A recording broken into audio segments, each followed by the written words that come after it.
కోటి ఒత్తుల్లో బ్యూటీ భూమి దిక్కొచ్చిందేమో గెలాక్సీనే దాటి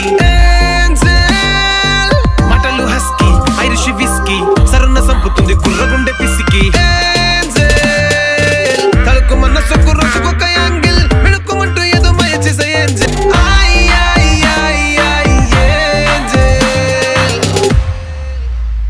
అక్కడ పక్షులు ఆత్మహత్య చేసుకుంటాయట. మనుషులన్నాక కష్టాలు ఉండడం సహజం. మనుషులు ఆత్మహత్య చేసుకోవడానికి చాలా సూసైడ్ ప్లేస్లు ఉన్నాయి. ఈ విషయం అందరికీ తెలిసిందే. అయితే మరి పక్షుల పరిస్థితి ఏమిటి? మరి వాటికి కష్టాలు ఉండవా?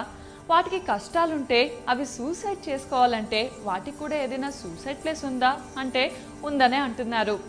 పక్షులు ఆత్మహత్య చేసుకోవడం ఏంటి? వినడానికి వింతగా ఉండడమే కాకుండా ఆశ్చర్యం